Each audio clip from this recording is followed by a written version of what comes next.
હા બાય નીચે નો આવી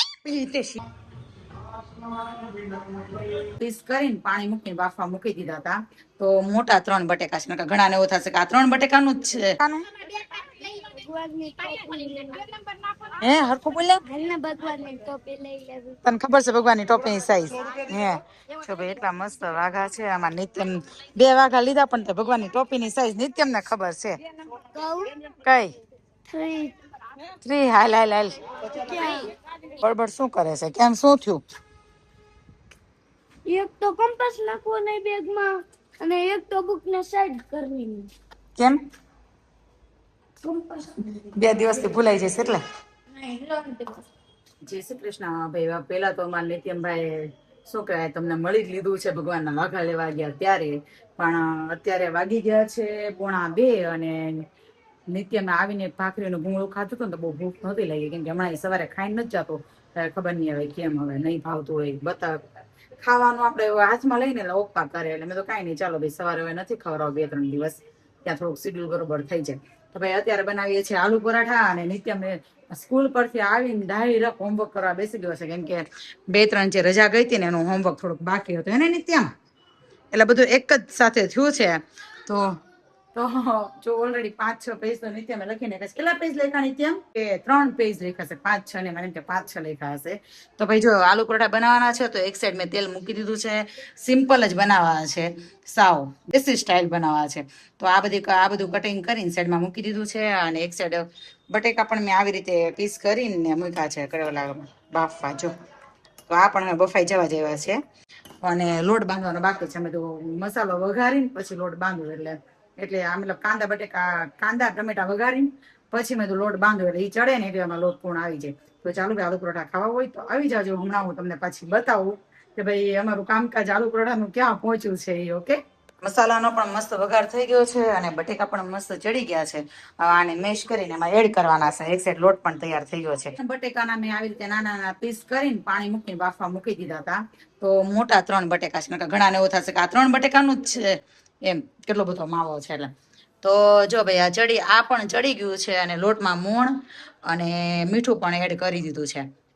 હવે બાંધીને પરાઠા બને ને પછી હવે પાછી તમને બતાવું ભાઈ અમારા પરાઠા બનીને મસ્ત રેડી થઈ ગયા છે મેં કેચઅપ અને ગ્રીન ચટણી લીધી છે અને નિત્યમ વિધાઉટ કેચઅપ ખાય છે ને કેવા બેના નિત્યમ પરાઠા બસ ઓછી છાશ પી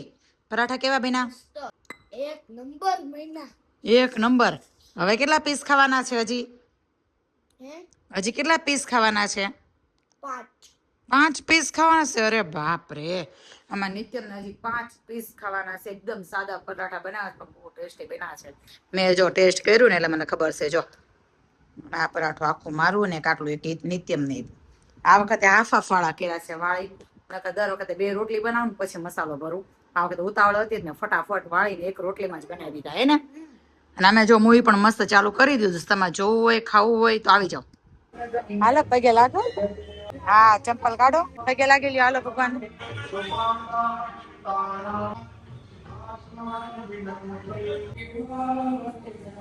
એક હું લઈ એક તું લે હાલ લઈ લે માના મંદિરે આવ્યા છે મને યાદ નતું કે આજે ગુરુવાર છે મને હે ડોગી મળી ગયો હે ને આજે ખબર નહોતી કે આજે ગુરુવાર છે કોઈ ઇન્સિડન્ટ ભીડ દેખાણી બહુ વાસ્તે ગુરુવાર છે ભાઈ જો મંદિરે પ્રસાદી નું વિતરણ પણ થઈ ગયું છે અને નિત્યમ હા ભાઈ નિત્યમ નું ધ્યાન જો આ ડોગીમાં છે જો ચોરી ઓકે અને પ્રસાદી ઘરે જઈને નથી ખાવી તારે કેમ બહુ ભૂખ લાગી હતી ને તને એટલે સાઈ દાદા ને એવું થયું કે લાવો નિત્યમને ભૂખ લાગી છે તો હું બતાવી દઉં અહીંયા કે પ્રસાદી મળે છે હે ને એવું જ થયું ને જો અહીંયા ગરોળી આવી ગઈ છે નિત્યમના ઘરે અને મમ્મી ખાટલા ઉપર ચડી ગઈ છે નીકળતી નથી બહાર જો અને નિત્યમને કહે છે તું ઓલું લઈ લે ની ઉપર ચડી ગયા મને તો બીક લાગે તું કાઢ ને જેન્ટ્સ ને કોનો બીક લાગે હા બાય નીચે નો આવી જો સોરી જો ગરોળી કૂદકા મારે જો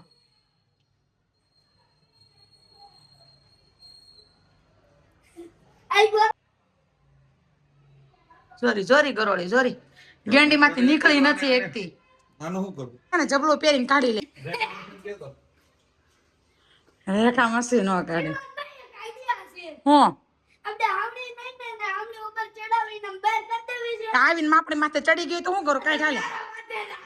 હાલે તું કાઢ હાલ ઉપર એમ નહીં, ઉપર. હાલે આસન વેર્યું ને આમાં લટકતું મૂકી દે એટલે માથે ચડી જાય હાલે તું કાઢ હાલ એમ કરવા નથી એમ